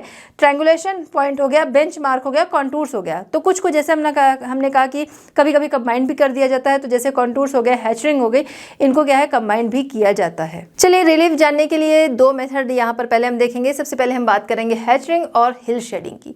तो हैचर्स जो है उनको हम देखें, या हैचरिंग जो है इस मेथड को अगर हम देखें, हमारे सामने ये एक पिक्चर है जिसमें हमें तीन तरीके के स्ट्रक्चर जो है वो देखने को मिल रहे हैं। एक क्या है डैश डैश जैसी लाइन है, एक क्या है ये पूरी मिली लाइन है, तीसरा जो है वो डॉट है।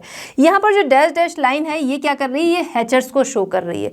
ये हैचर्स जो है वो किसी जगह के रिलीफ जो है उसको शो करते हैं, ठीक है, ये किसी जगह के रिलीफ को शो करते हैं, एलिवेटेड एरिया को शो करते हैं। इसका मतलब किसी जगह के कह सकते हैं रिलीफ या कह सकते हैं स्लोप जो है उसको शो कर रहा है। अगर हम बात कर रहे हैं स्लोप को शो कर रहा है, इसका मतलब कि ये किसी फ्लैट लैंड पर नहीं बना हो सकता है। क्यों? क्योंकि हमें स्लोप चाहिए। स्लोप के लिए क्या है, ये एलिवेटेड एरिया होगा। पहली चीज ये क्लियर, ठीक है। Hachures are short line representing direction of a slope. तो ये स्लोप के डायरेक्शन जो है उसको शो करते हैं। चलिए आइए देखते हैं। अब इसके अलावा क्या है कि स्लोप के डायरेक्शन को शो करते हैं, और अगर ये क्या है पास पास है तो वो जेंटल स्लोप यानी खड़े ढाल को, पास पास है तो वो स्टीप स्लोप यानी कि खड़े ढाल को शो करते हैं। वहीं पर अगर ये क्या है, अगर ये दूर दूर हैं तो इसका मतलब वो जेंटल स्लोप यानी कि जो स्लोप है थोड़ा सा गिरे हुए स्लोप को ये शो करते हैं, ठीक है। चलिए आइए देखते हैं हैचर्स कुछ इस तरीके से, ये शॉर्ट लाइंस जो हैं इनके द्वारा ये बने हुए होते हैं, ठीक है।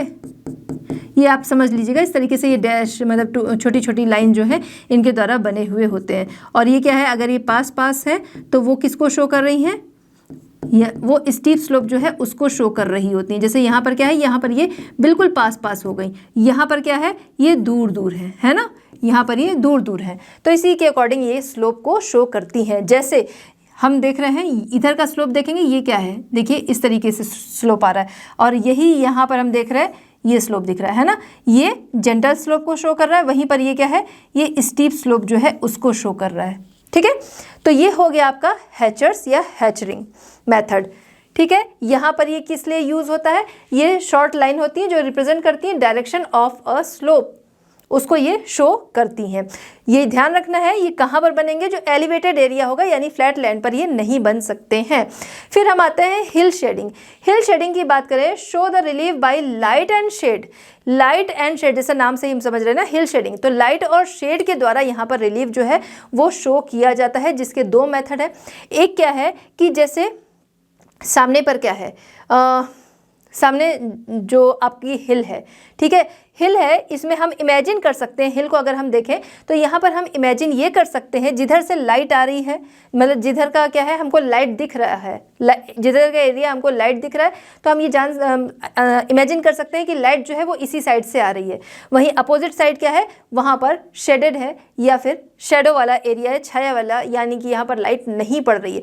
तो वर्टिकली यहाँ पर लाइट जो है वो पड़ रही है, जिसकी वजह से ये पोर्शन जो है वो क्या है, वो उजाले वाला है। जैसे ये मान लीजिए इसका डायरेक्शन के अकॉर्डिंग हम देख लेते हैं, ये हो गया नॉर्थ, ये हो गया साउथ, ये हो गया ईस्ट और ये हो गया वेस्ट। ठीक है, तो अगर इसको हम देखें तो हमें ये समझ में आ रहा है नॉर्थ वेस्ट से यहाँ पर लाइट पड़ रही है, जिस वजह से इधर उजाला है।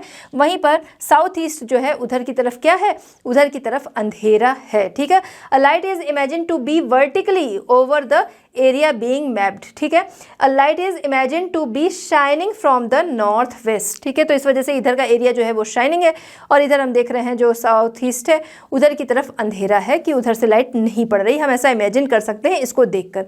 अब इन दोनों के ही कुछ डिसएडवांटेज हैं।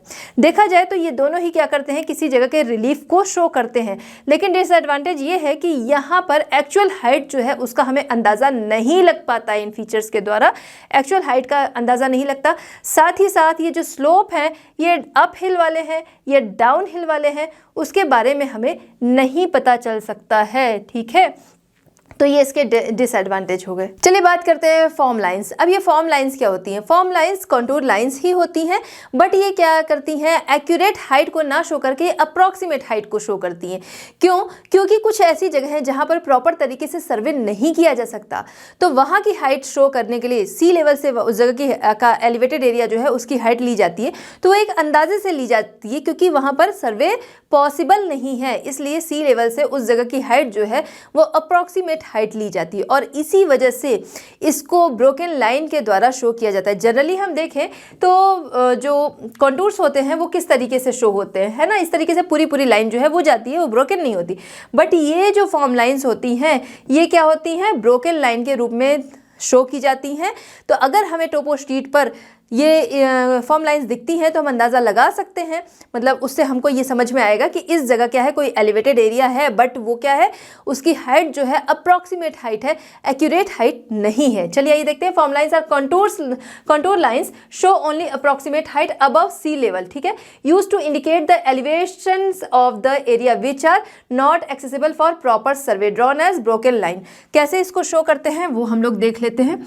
तो ये क्या है, इस तरीके से डैश डैश डैश जैसी लाइंस जो है वो यहाँ पर बनी होती हैं, इनके द्वारा ये फॉर्म लाइंस जो है उनको शो किया जाता है। ओके, तो अगर आपको टोपोग्राफिकल मैप पर ये दिखता है तो आप जान जाएंगे कि इस जगह की हाइट जो है वो एक्यूरेट नहीं है। नेक्स्ट हम आते हैं स्पॉट हाइट। अब ये स्पॉट हाइट क्या है? स्पॉट हाइट किसी सी लेवल से किसी एलिवेटेड एरिया जो है उसकी हाइट को ये शो करता है और इसको शो करने का तरीका क्या है, इसी तरीके से स्पॉट जो है वो देकर और आगे नंबर जो है, जो भी मीटर में वो हाइट आ रही है सी लेवल से, उसको लिखा जाता है। ओके, अब जैसे एक टोपो शीट है उस पर आप देखते हैं, ठीक है, ये टोपो शीट है, उस पर स्पॉट 320 लिखा है, मान लीजिए स्पॉट जो है, ठीक है, ये करके 240 लिखा है, स्पॉट 200 लिखा है। तो इससे क्या है, उस जगह का आप अंदाज़ा लगा सकते। क्यों? क्योंकि अगर एक टोपो शीट अगर आप देख रहे हैं, ओके, तो टोपो शीट अगर हम लोग देख रहे हैं तो ज़रूरी नहीं है कि अगर हम ऊपर का एरिया देख रहे हैं तो ऊंचाई को ही दर्शाता होगा, नहीं ना, कहीं पर भी क्या है, वैली आ जाएगी, कहीं पर प्लेन आ जाएगा, कहीं पर भी माउंटेन्स आ सकते हैं। तो ये अगर लिखा हुआ है तो हम उस जगह पर अंदाज़ा लगा सकते हैं कि ये इस जगह की हाइट होगी। ठीक है, ये क्या कर रहा है, उस जगह की सी लेवल से हाइट को शो करता है। ओके, तो इस तरीके से ये हो गया स्पॉट हाइट। स्पॉट हाइट के ही जरिए हमने इसके पहले जब रिवर जो हम देख रहे थे तो रिवर का डायरेक्शन एरो बनी है तो हमें समझ में आता है, अगर एरो नहीं बनी है तो स्पॉट हाइट के जरिए हम समझ सकते हैं रिवर जो है वो किधर से किधर को आ रही, क्योंकि रिवर जो है वो ऊपर से नीचे की तरफ आती है। तो जो ऊपर शो कर रहा है यानी 320 जो है वो ऊंचाई को शो कर रहा है तो नीचे की तरफ आ रही है। एक तो ये तरीका हो गया, दूसरा एरो से जानेंगे, और थर्ड जो है हम इससे भी जान सकते हैं कि कोई रिवर जो है वो कहाँ पर चौड़ी है और कहाँ पर पतली है। ऊपर से आ रही है तो जब वो स्टार्टिंग में निकलती है तो पतली होती है, तो अगर रिवर जो है जिस भी तरीके से हम देखेंगे, अगर ये पोर्शन जो है वो पतला है, नीचे आके चौड़ी हो रही, तो हमें समझ में आ जाएगा कि यहाँ से रिवर जो है वो निकली है। ओके, चलिए चलिए बात करते हैं ट्रायंगुलेशन मेथड। अब ये ट्रायंगुलेशन मेथड क्या होता है ये हम लोग जानते हैं। तो ट्रायंगुलेशन मेथड की बात करें, यहाँ भी क्या है, सर्वे के द्वारा सी लेवल से किसी एलिवेटेड एरिया जो है उसकी हाइट को निकाला जाता है।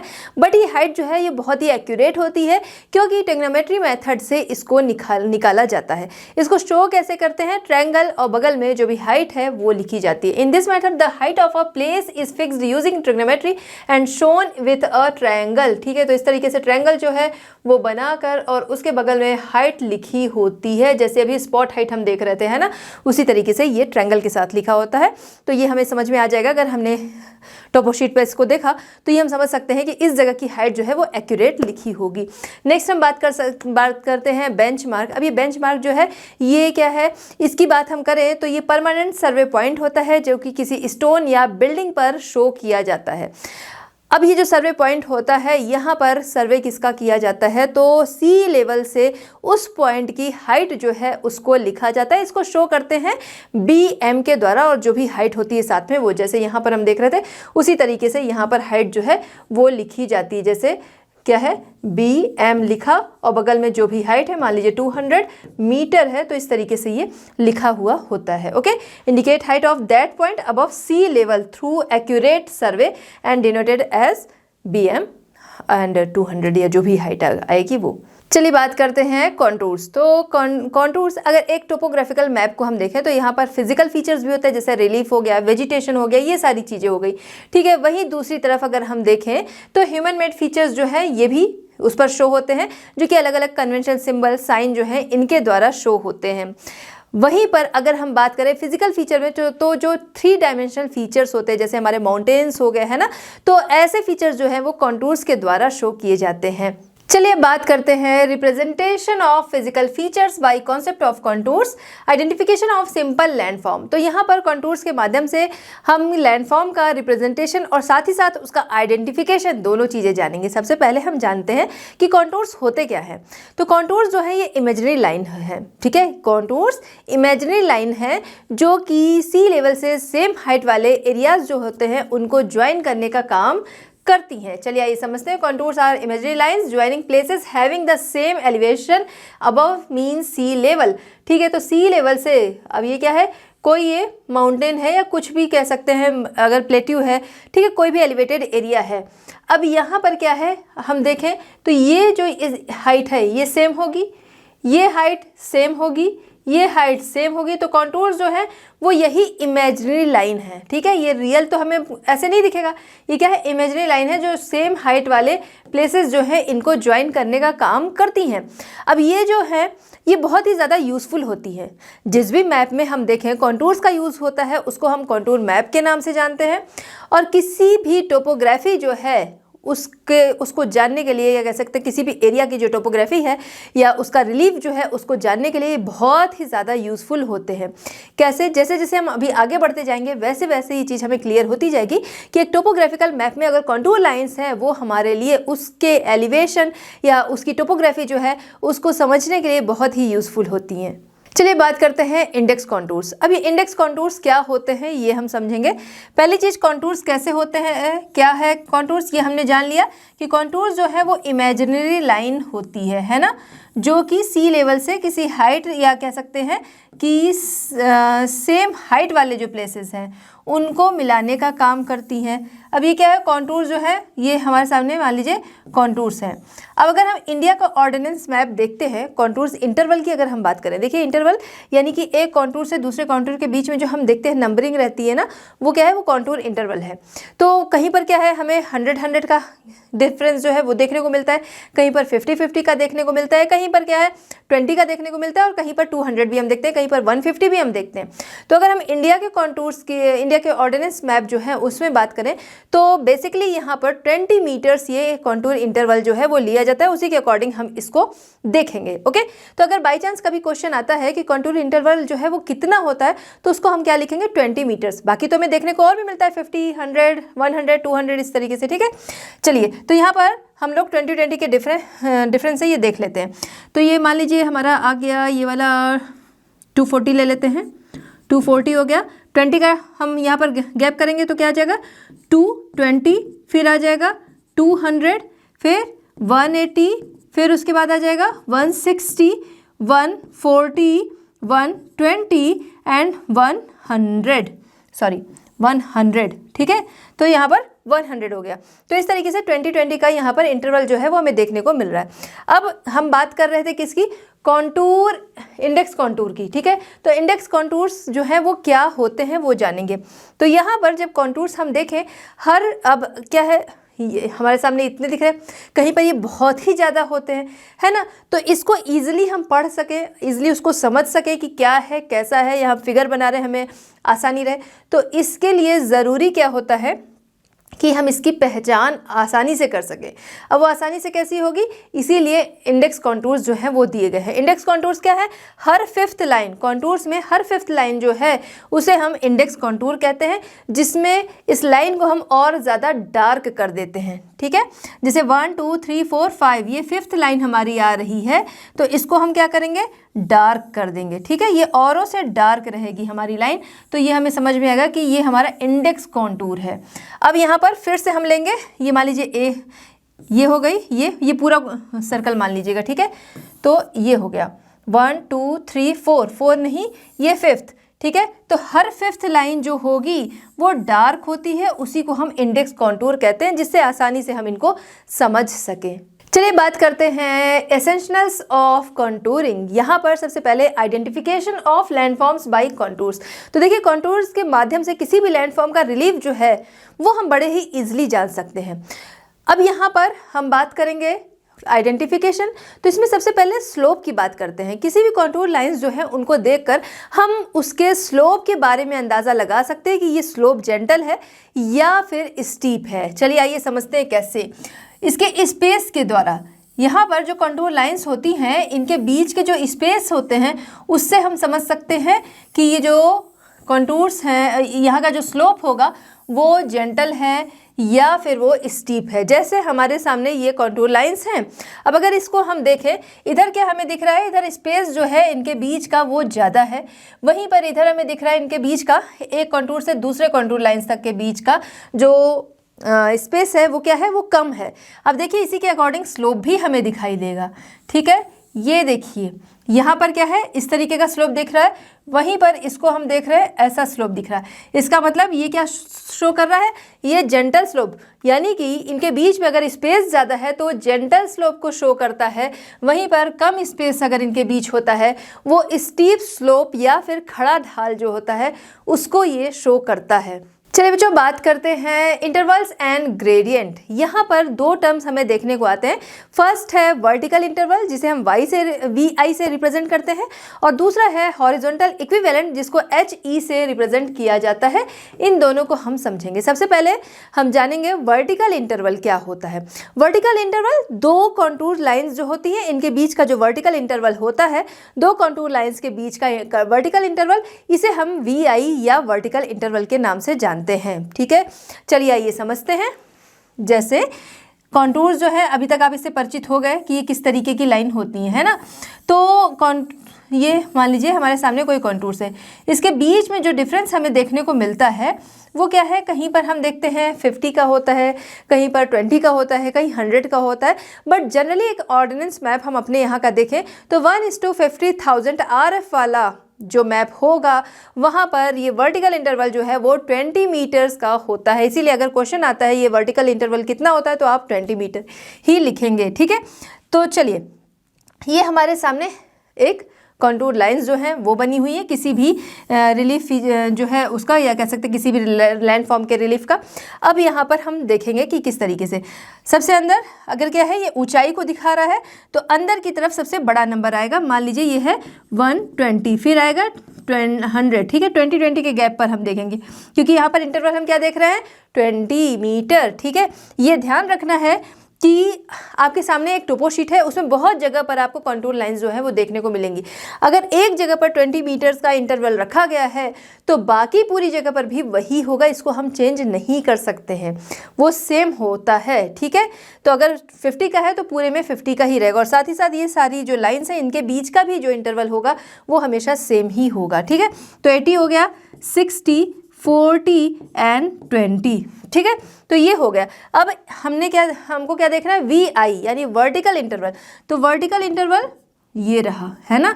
इन दो ये कॉन्टूर्स जो है इनके बीच का जो इंटरवल है इसी को हम वर्टिकल इंटरवल कहते हैं। ओके, ये और ये के बीच का, इसके बीच का, इसके बीच का, ठीक है, ये हो गया।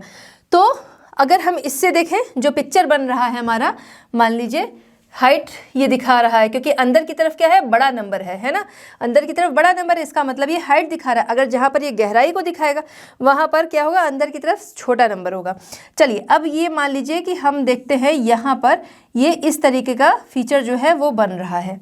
ओके, ये पहाड़ी जो है इस तरीके की बन रही है। तो यहाँ पर ये इंटरवल जो कि हमने देखा कि कॉन्टूर लाइंस क्या करती हैं, सेम हाइट वाले प्लेसेस जो है इनको मिलाती हैं, है ना, सेम हाइट वाले जो पॉइंट्स होते हैं इनको ये ज्वाइन करती हैं। यही हमारा क्या है, वर्टिकल इंटरवल हो गया। अब हम किसी बात कर रहे हैं, अब हम आते हैं हॉरिजॉन्टल इक्विवेलेंट।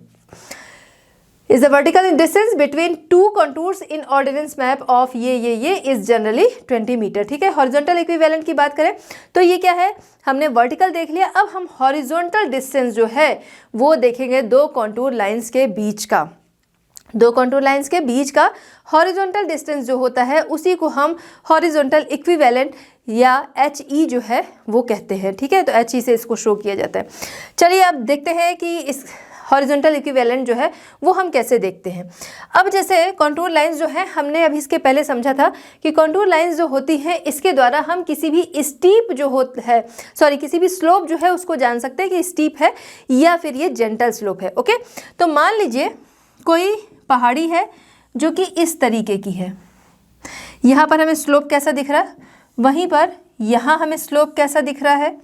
ठीक है, वहीं पर एक तीसरा हम देखेंगे ये किस तरीके का स्लोप दिख रहा है ना, ये जेंटल है, ये स्टीप है, ये दोनों स्टीप हैं, ये दोनों जेंटल जैसे ही हैं। अब यहाँ पर हम ये देख रहे हैं, ठीक है, हमने किसकी बात की, हमने बात की HE। अब हमें जानना है तो सबसे पहले हम क्या देखेंगे, HE जो होता है दो कॉन्टूर लाइंस जो हैं इनके बीच का हॉरिजॉन्टल डिस्टेंस। ठीक है, कैसे आएगा, कॉन्टूर लाइंस सेम हाइट वाले प्लेसेस जो हैं इनको मिलाने का काम करती हैं। अब यहाँ पर हम ये देखेंगे कि दो कॉन्टूर लाइंस जो हैं इनके बीच का हॉरिजॉन्टल डिस्टेंस जो है वो क्या होता है। वर्टिकल हमने देखा वो फिक्स रहेगा, जो यहाँ रहेगा वही यहाँ रहेगा, वही यहाँ रहेगा, वही यहाँ रहेगा। लेकिन हॉरिजॉन्टल यहाँ पर इक्विवेलेंट जो है या डिस्टेंस जो है वो चेंज होता रहेगा स्लोप के अकॉर्डिंग, स्लोप के अकॉर्डिंग चेंज होगा। जैसे ये हमने देखा, ठीक है, यहाँ पर यहाँ पे ये आ जाते हैं। तो अगर हम इसको देख रहे हैं तो ये कैसा आएगा, हम इस साइड पर अगर ये डिस्टेंस देखेंगे, ये डिस्टेंस है ना, पेन चेंज कर लेते हैं। अब ये मान लीजिए ये डिस्टेंस हम देखेंगे तो ये कितना आएगा, वहीं पर ये डिस्टेंस हम देखेंगे। ठीक है, सेम हाइट वाले प्लेसेस को ही ये मिला रही हैं, लेकिन फिर भी ये डिस्टेंस जो है वो हमारा ज़्यादा आएगा। जेंटल स्लोप जहाँ पर है वहाँ पर HE जो है वो ज़्यादा आएगा, और स्टीप स्लोप जहाँ है वहाँ पर HE जो है वो कम आएगा। ये ध्यान रखना है ना, क्योंकि अगर हम इसको नापें एक स्केल लेकर भी तो ये वाला हमारा पोर्शन जो है वो ज़्यादा आएगा, वहीं पर ये कम आएगा। ऐसे भी हम देख लेते हैं, भाई सेम हाइट को ये दिखा रहा है, इसकी पीक जो है चाहे यहाँ पर जेंटल स्लोप हो या स्टीप स्लोप हो, दोनों के लिए पीक जो है वो सेम होगी। लेकिन वहीं पर हम अगर इसका देखेंगे साइज कितना आ रहा है, वहीं पर इसका साइज देखेंगे कितना आ रहा है ना। तो जहाँ पर स्टीप स्लोप होगा वहाँ पर HE जो है वो कम होगा, और जेंटल स्लोप जहाँ होगा वहाँ पर HE जो है वो ज़्यादा होगा। ठीक है, horizontal equivalent is the horizontal distance between two contour lines, it varies according to the slope. चलिए बात करते हैं कॉनिकल हिल। कॉनिकल हिल जैसा नाम से समझ में आ रहा है कोन बन रहा होगा, तो बिल्कुल आसपास की जो लैंड होती है उससे क्या है यूनिफॉर्मली उठा हुआ भाग, उसे हम कहते हैं यूनिफॉर्मली उठा हुआ भाग, जो कि ऊपर की तरफ टॉप पर क्या होगा, नैरो होगा, और उसके स्लोप जो होंगे वो यूनिफॉर्म होंगे, उसे हम क्या कहते हैं, उसे हम कहते हैं कॉनिकल हिल। अब ये किस तरीके से दिखता है, साथ ही साथ इसकी कंटूर लाइन्स जो है वो कैसी होंगी, या कंटूर लाइन्स के द्वारा हम कैसे समझ सकते हैं, वो आइए देखते हैं। ओके, तो मान लीजिए क्या है, ये कंटूर लाइंस जो है वो हमारे सामने बनी हुई है। ठीक है, ये कंटूर लाइंस बनी है। अब यहाँ पर नंबर्स जो है वो हम ले लेंगे 400, 300, 200 एंड 100, ठीक है। अब इसको हम कैसे समझ सकते हैं वो, तो कॉन्टूर लाइंस जो है उनको हमने पहले भी जाना है, समान ऊंचाई वाले, ठीक है, सेम हाइट वाले प्लेसेस जो है इनको मिलाने का काम करती हैं। अब इसी के अकॉर्डिंग हम क्या करेंगे, नीचे की तरफ ये लाइंस जो है वो बना लेंगे। ये आपकी 100 वाली हो गई, 200 वाली हो गई, 300 एंड ये आपकी 400 वाली लाइन हो गई। ओके, चलिए अब हम इसको मिलाएंगे। तो सबसे पहले 100 वाली, ठीक है, ये आपकी हो गई 100, 200, 300 एंड 400, ठीक है। तो पहले 100 को हम लोग क्या करेंगे, मैच करा देंगे डॉटेड लाइन के द्वारा। यहाँ पर डॉटेड लाइन नहीं है मेरी, मैं बना रही हूँ। तो डॉटेड लाइन के द्वारा इनको पहले क्या किया जाता है, मैच करा दिया जाता है, जिससे जो मैच कर रहा है 300 को 300 से, उसके बाद 400 को 400 से। तो जब हम इसको देखेंगे तो हम ये समझ सकते हैं, अच्छा ये जो यहाँ पर ये जो कॉन्टूर लाइन जो है वो कॉनिकल हिल जो है उसको शो कर रही हैं, ठीक है। तो ये हम देखेंगे कि किस तरीके से ये बन रहा है, ठीक है। तो ये आपको दिख रहा है कि सेम देख रहे हैं हम यूनिफॉर्मली जो लैंड फॉर्म आसपास का है उससे सराउंडिंग लैंड जो है उससे यूनिफॉर्मली उठा हुआ भाग है, और इसका टॉप जो है वो कैसा है, वो नैरो है, ठीक है। तो इस तरीके से ये कॉनिकल हिल जो कि क्या है, कोन बना रही है, ठीक है। ये हो गई आपकी कॉनिकल हिल। अब नेक्स्ट हम बात करते हैं V shaped valley. V shaped valley जो है ये क्या है, नाम से हमें समझ में आ रहा है वी शेप वैली। तो माउंटेनियस एरिया जो है वहाँ पर वी शेप वैली बनती है, यानी कि दो जो माउंटेन्स होंगे उनके बीच से ये वैली बनेगी। अब वी शेप वैली की बात अगर हम करें तो यहाँ पर इसका लोअर पार्ट जो होता है वो कॉन्टूर लाइंस के इनर पार्ट से शो होता है। क्लियर, जैसे अभी हमने देखा जहाँ पर भी हाइट जब हम शो करते हैं, जहाँ पर भी क्या है हाइट हम शो करते हैं, तो उसका जो टॉप होता है, तो कॉन्टूर लाइन जो हमारी है इसका जो इनर पार्ट है, ठीक है, जो इनर पार्ट है ये उसके टॉप को शो करता है। वहीं पर हम बात कर रहे हैं जब वैली की, तो वैली में भी क्या है, जो इनर पार्ट होगा वही क्या है, वही वो उसके लोअर पार्ट को शो करेगा।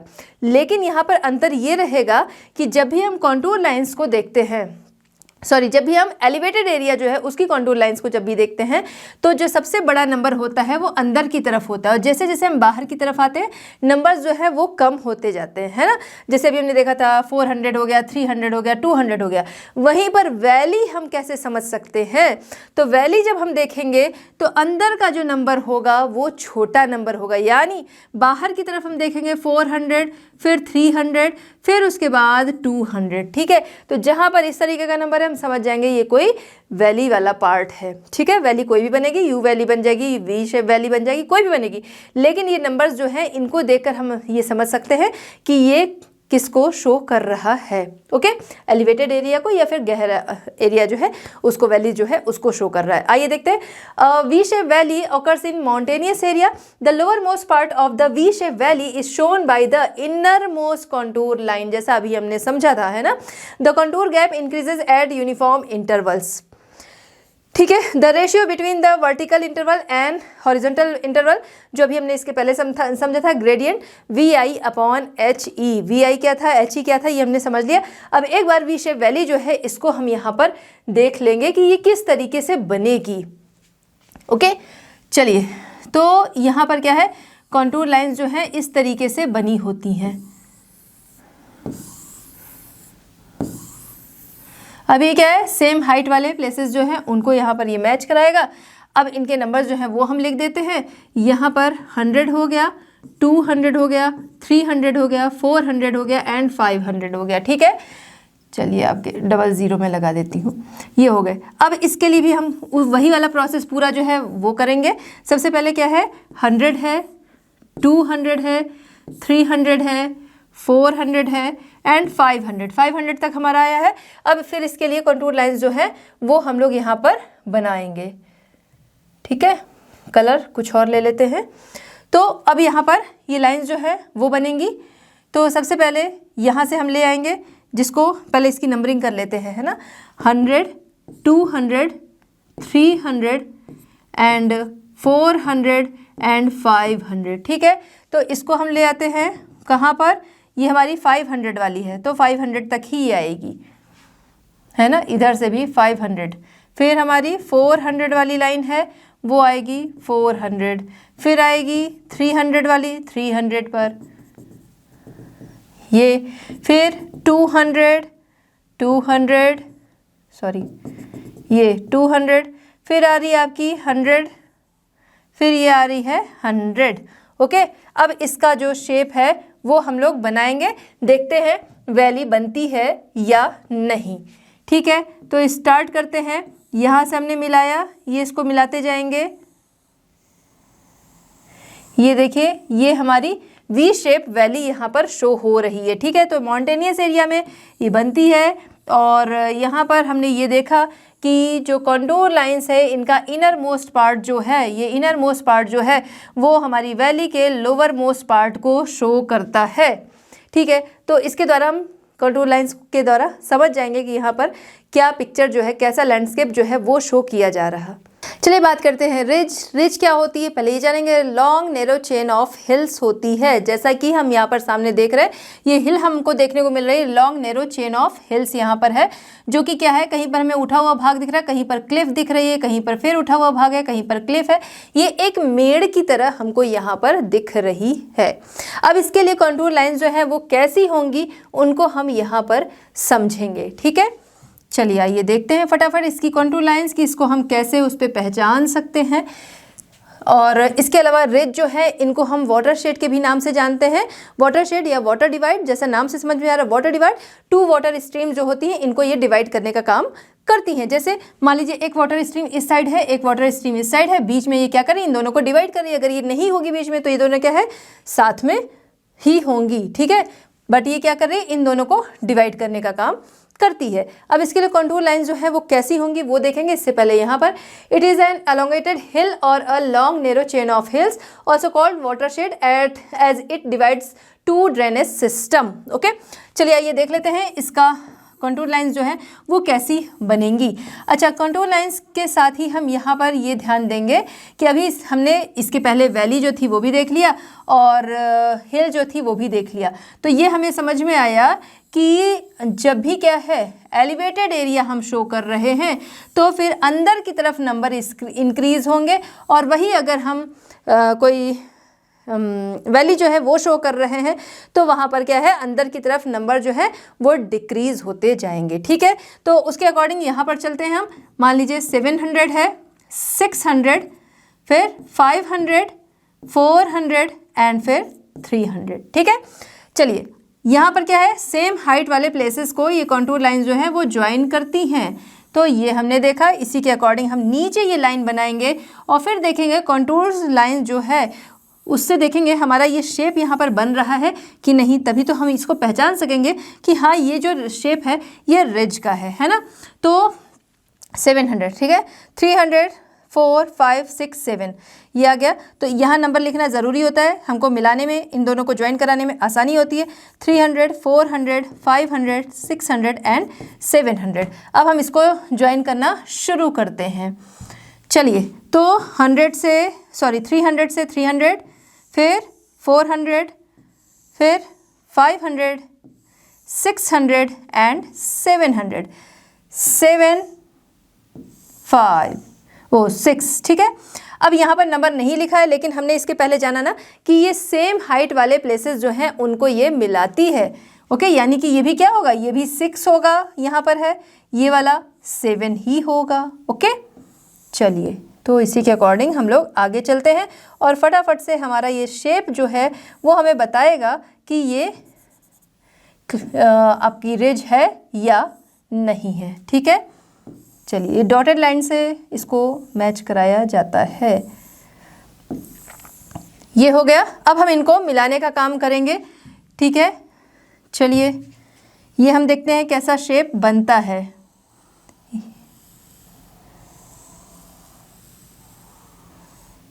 यहाँ पर ये, ठीक है, ये आपको दिख रहा है long narrow chain of hills जो है वो हमें देखने को मिल रही है। ये कुछ दूर ऐसे गया, यहाँ पर क्लिफ बनी हल्की सी, फिर ये कुछ दूर गया, फिर हल्की सी क्लिफ जो है वो हमें देखने को मिल रही है। ठीक है, तो ये हो गया आपका रिज, और यही क्या है, हमने समझा वाटरशेड का भी काम करता है। ओके, नेक्स्ट है वाटर डिवाइड या watershed, water divide is also a continuous ridge dividing to drainage system. अब हम आते हैं एस्कारपमेंट या फिर क्लिफ जो है इसके बारे में जानेंगे। तो देखिए एस्कारपमेंट या क्लिफ जो है ये हम देखा जाए तो ये बहुत ही स्टीप स्लोप वाली होती है जो कि सी जो है वहाँ से देखने को मिलती है। ओके, अब ये हमने जाना था कि कंटूर लाइंस जो होती हैं वो अगर पास पास हैं तो वो स्टीप स्लोप को दिखाती हैं और दूर दूर हैं तो वो जेंटल स्लोप को दिखाती हैं। अब उसी के अकॉर्डिंग हम देख लेते हैं इसकी कंटूर लाइंस जो है वो कैसी होगी, या कंटूर लाइंस जो है वो दी हुई है तो हम इनको कैसे समझेंगे। इनमें क्या है, जब हम क्लिफ की बात कर रहे हैं तो हमने ये भी जाना कि क्लिफ जो है यहाँ पर क्या है कि बहुत ही स्टीप स्लोप जो है वो देखने को मिलेगा, है ना। तो इसमें क्या है, इसमें कुछ जगह ऐसी भी होंगी जहाँ पर क्या है कंटूर लाइन जो होंगी वो बहुत ही पास पास होंगी। ठीक है, चलिए ये समझते हैं। अच्छा, कंटूर लाइन जो है इनकी एक प्रॉपर्टी ये भी है कि कंटूर लाइन जो है वो पास पास हो सकती हैं या दूर दूर हो सकती हैं, लेकिन उसके साथ ही साथ कंटूर लाइन जो हैं वो कभी भी एक दूसरे को इंटरसेक्ट नहीं करती हैं। ठीक है, पास हो सकती हैं, दूर हो सकती हैं, बिल्कुल एकदम एक दूसरे के पास मतलब सट सकती हैं, और साथ ही साथ अगर हम देखें तो ओवरलैप भी हो सकती हैं, लेकिन कंटूर लाइंस जो हैं वो कभी भी एक दूसरे को इंटरसेक्ट नहीं करती हैं। ओके, तो यहाँ पर इसको हम देखेंगे अंदर की तरफ। ठीक है, हमने मान लीजिए ले लिया 800, 700, 600, 500, 400, 300 एंड 200। ठीक है, तो ये आ गया 200, 300, 400, 500, 600, 700 एंड 800। अब हम क्या करेंगे, इनको मिलाने का काम करेंगे। इधर लिख लेते हैं 200, 300, 400 एंड 500, 600, 700 एंड फिर है 800। अब हम इनको मिलाने का काम करते हैं और उसके बाद देखते हैं कि वाकई क्या क्लिफ बनती है कि नहीं बनती है। ठीक है, ये हमको कंटूर लाइंस जो है वो देखने को मिल रही है। तो सबसे पहले हम क्या करेंगे, 800 जो है 800 तक ले चलते हैं, फिर 7 पे आते हैं, फिर ये आपका आता है, देखिए यहाँ पर ओवरलैप सी हो रही है ना। चलिए, तो इस तरीके से हम इसको देखेंगे। हमने कहा ना अचानक से ये कैसी होती है, पास पास भी हो जाती है एक ही पॉइंट पर। तो 7 तक आ गया। अब हम आते हैं 6 पर, फिर हम आएंगे 5, फिर हम आएंगे 4। ठीक है, यही चीज़ें अगर स्केल से अच्छे से खींची जाएंगी तो, लेकिन यहाँ भी आपको शेप जो है वो पता चल जाएगा। फिर ये आपका आ रहा है 300, फिर आ रहा है 200। अब हम इसको देखते हैं तो ये किस तरीके का पिक्चर हमें देखने को मिल रहा है ना। यहाँ से चलते हैं, ये आ रहा, ये आपको देखिए यहाँ पर क्लिफ जो है वो देखने को मिल रही है, जो कि कैसी है, बिल्कुल खड़ी है। ठीक है, इसकी जो स्लोप है वो बिल्कुल स्टीप स्लोप बन रहे हैं। ओके, यहाँ पर देख लेते हैं, वेरी स्टीप रॉक या hill overlooking the sea represented by a sudden merging of several contours at one point, contours at one point. ठीक है, तो ये आपका हो गया एस्कारपमेंट या फिर क्लिफ। तो बच्चों यहाँ हमारी ये वीडियो कंप्लीट होती है, बट अभी चैप्टर नहीं कंप्लीट हुआ है। तो चैप्टर कंप्लीट करने के लिए मिलते हैं next video at लर्नो hub. लर्नो hub free है पर बेस्ट है।